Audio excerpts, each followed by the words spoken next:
You might already be aware of the news circulating around that this Sunday, June 15th, there is another anti-tourist protest set to take place in Barcelona. After last year on July 6th, the big protest where locals took to the street walking down not only La Rambla but the Barceloneta with water pistols, shooting different tourists, made headlines and viral headlines at that. The idea of mass tourism, not only in Barcelona but around all of Europe, has been much more talked about. Even this April, we had a group of people that stopped a tourist bus, one of those hop-on, hop-off buses, in front of the Sagrada Familia to announce the protest that will be taking place this June 15th. So in this video, I wanted to sit down and talk to you a little bit about what those protests are, what the protesters that will be taking to the streets this Sunday are looking for, and if you're coming to Barcelona this weekend or this summer, if you should be worried. As of right now, these demonstrations are set for Sunday, June 15th at 12 p.m. right here in the Jardinets de Gracia. Now, this is part of a larger network of protests that will be taking place across Europe, not only here in Barcelona, but other cities with a lot of tourism in Spain, like Mallorca, San Sebastian, but other places like Lisbon in Portugal, Venice in Italy, and other cities where you're seeing a lot of effects of the local life from the amount of tourists that they receive each year. Now, as of right now, the idea is that the demonstrations are over here at the Gardens en Gracia, right at the top of the Passeig de Gracia, one of the most famous cities here in Barcelona. But there were other ideas like picketing at the airport or even blocking the entrance to some of Barcelona's major tourist attractions. I don't have any information on specific places that they were thinking about, but with the proximity to the Casa Milà, that might be an easy bet. Now, these protests are being run by this Southern European network against touristification. And while many of the demands that they're making are very similar to some of the protests that we've seen around the country and even right here in Barcelona last year, the difference is that last year, I think, was focusing a lot more on the effects of mass tourism or over-tourism. This year, the focus is on touristification.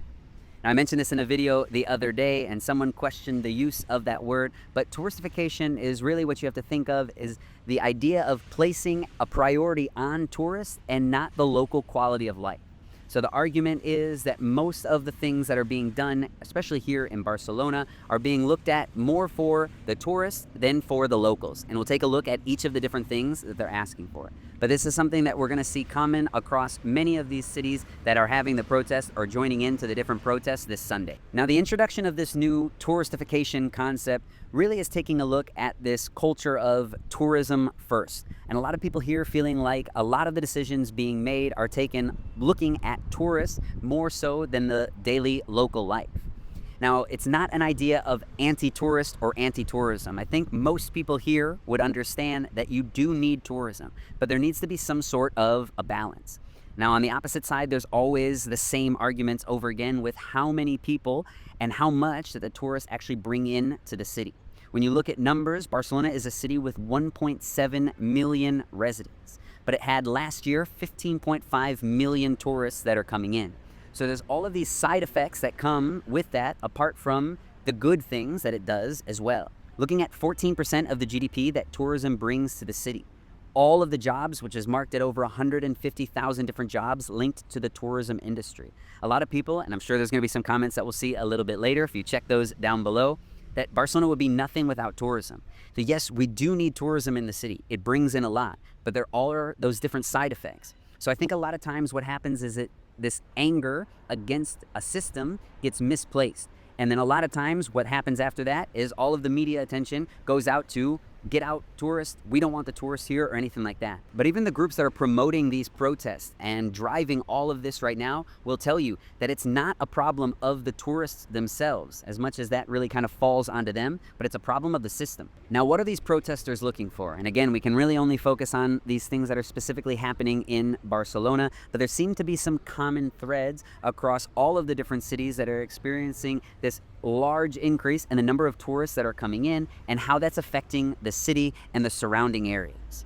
Just like last year, this year, one of the biggest things that's being talked about is the housing crisis. We've got rising rent prices compared to the salaries that are around here. And when people come in and they ask about the average price of an apartment, I always tell them that maybe you could go with about $1,350 to $1,500 for an apartment, but that's obviously going to depend where in the city and the size of those apartments as well. But if the minimum wage here is starting at just under 1,200 euros, you can see that not many people can afford to live in a lot of these different areas. Now, the city has done some things, or has said they're going to do some things in the future to really start to change a lot of this. And not only the city, but the country as a whole.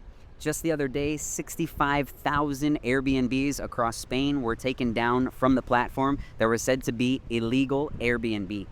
But you've also got some other measures taken specifically in Barcelona, where the mayor has said that by 2028, there will be no more Airbnbs in the city. And the idea behind this, obviously, is to be able to give back some of those apartments that are around to the people so that they can live in these areas. Now, whether or not that solves the exact problem, I don't know. But one of the things that happens, and I was watching a documentary actually just the other day, not specifically in Barcelona, but over in Mallorca, where there's a very similar kind of housing shortage, is that a lot of time these landowners are going to defer to renting out to tourists, one, so they can make more money, but also because a lot of times renters don't have a lot of say in the contracts that are created. It is a very rentee favored contract these days, where when you sign that contract, you basically have a contract for 5 years, and there's very little that a renter can do to change the price or change the tenant.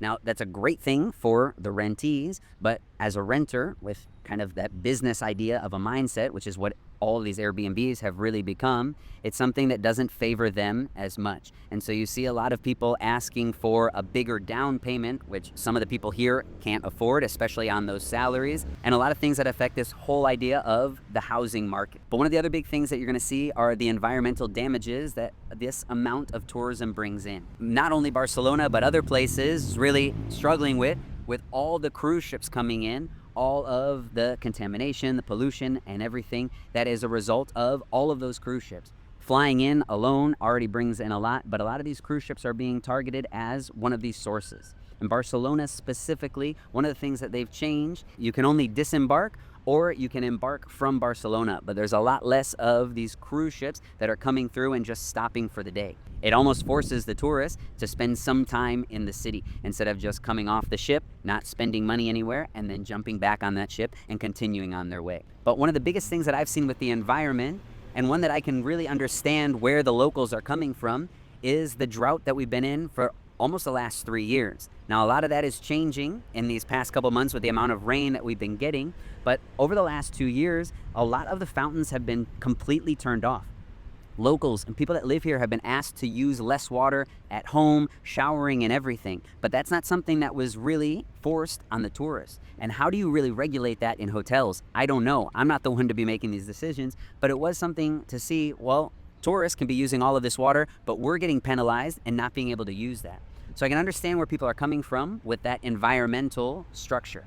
But one of the other things that you see, and a big thing that takes place not only in Barcelona, but around all of these cities that we visit, are the neighborhoods changing, or the lack of services or stores that you'll really find. And this is what we're really getting into when we're talking about the tourist first model and not looking at the local daily life. One of the things that I saw complained about was someone was trying to find a key shop where they could make an extra set of keys, but in their neighborhood they couldn't find that. And that's one thing that when you're living in a neighborhood and all of the shops start to turn to these tourist souvenir shops or things that are geared to the tourist, it's not a place that's really promoting for you to live.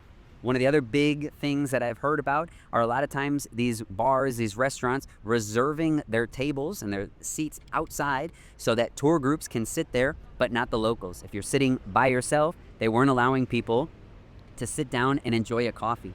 And when you live just down the street and you want to enjoy it just like any tourist would, it should be something that isn't changed just for the tourist and focusing on those tourists. And when you start to see these neighborhoods changing and finding the same shops everywhere, the same stores everywhere, not just in the city, but in other cities that you visit, it really takes away from that special idea of why we're visiting these cities, to see unique things. If every city was the same, would it really be worth visiting them all?